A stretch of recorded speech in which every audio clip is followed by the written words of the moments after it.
In the winter of 1885, one of the most important psychologists in American history sat in a darkened room in Boston and held hands with a medium. He was not there as a believer. He was not there as a debunker. He was there as a scientist, doing what he believed scientists were supposed to do, investigating phenomena that had not yet been adequately explained. William James would continue attending séances, testing mediums, and writing about paranormal claims for the rest of his life. And this aspect of his career, which his professional colleagues largely preferred to ignore, turns out to illuminate something essential about his psychology, his philosophy, and his understanding of what science actually is. James had helped found the American Society for Psychical Research in 1885, 3 years after the original Society for Psychical Research had been established in London by a group of Cambridge philosophers and scientists who shared his conviction that the dismissal of extraordinary experiences was not scientific but scientistic, the use of science's authority to avoid investigation rather than conduct it. The phenomena they were interested in were real in the sense that large numbers of apparently sane and honest people reported them. Telepathy, clairvoyance, apparitions, communications from the dead, experiences of doubled consciousness.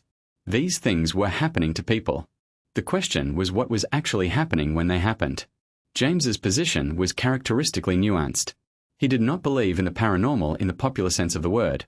He was not a credulous Victorian spiritualist sitting in the dark hoping to contact departed relatives. He was deeply skeptical of most of the specific claims he investigated and found fraud, self-deception, or inadequate controls in a majority of cases. But he refused to take the step that most of his scientific colleagues had taken, the step of declaring the entire domain of paranormal experience closed to investigation because the mainstream model of mind did not have room for it. That step, he argued, was not scientific. It was ideological. His greatest puzzle and his most famous subject was a Boston housewife named Leonora Piper, whom he began studying in 1885 and returned to repeatedly over the following 2 decades. Piper would enter trance states during which she appeared to have access to information about her sitters that she could not plausibly have obtained by normal means. James arranged for her to be tested under controlled conditions, surrounded by strangers she had never met, with no access to biographical information. He had her followed by private detectives between sessions to rule out the possibility that she was gathering information through conventional means. He found no evidence of fraud.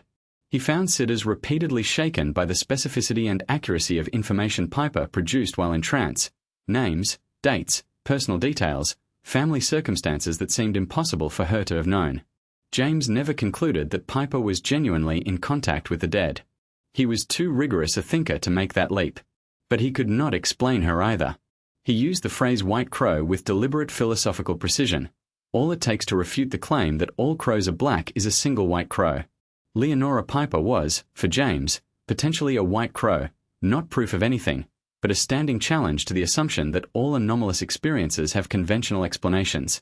He wrote that he did not know what Piper was doing, and that this not knowing was itself data. The psychical research connected directly to his larger theoretical preoccupation, the nature of consciousness. James had become convinced, through years of studying normal psychology, that the mainstream model of mind, the model that identified consciousness entirely with brain activity, that placed the boundary of the self exactly at the boundary of the skull, was too narrow. It could not account for the full range of human experience. His doctrine of radical empiricism demanded that all experience be taken seriously as data, including experiences that the current scientific framework could not easily categorize. In his late essay on human immortality, he explored what he called the transmission hypothesis, the idea that the brain might function not as the generator of consciousness but as its receiver and filter, that consciousness might be a field-like phenomenon of which individual minds are local condensations, and that extraordinary experiences might represent moments when the filter partially fails and a wider field of consciousness comes through. He was careful to frame this as a hypothesis, not a belief, and to acknowledge that it required evidence he did not yet have. But he insisted that it was a legitimate scientific hypothesis, not a mystical speculation, and that ruling it out by fiat rather than investigation was the real failure of scientific rigor. The methodology James applied to psychical research was ahead of its time in ways his contemporaries did not appreciate. He insisted on multiple independent witnesses. He insisted on controls designed to rule out the most obvious alternative explanations. He was suspicious of his own desire to find anomalous results and tried to counteract it with deliberate skeptical pressure. He distinguished between the experience itself, which was real, in the sense that people were genuinely having it, and the explanation of the experience, about which he maintained genuine uncertainty.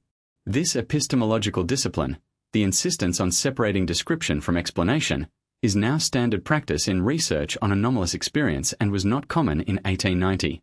What would James make of the current state of research into unusual experiences? He would probably point out that consciousness science has barely advanced beyond the question he was asking.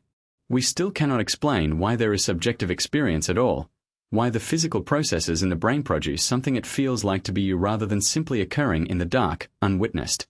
This is what the philosopher David Chalmers calls the hard problem of consciousness, and it remains genuinely unsolved. Against that background of fundamental ignorance, James's insistence that we not prematurely close the questions of what consciousness is, where its boundaries lie, and what forms of experience are possible seems less eccentric and more prescient. His legacy in this domain is complicated and important.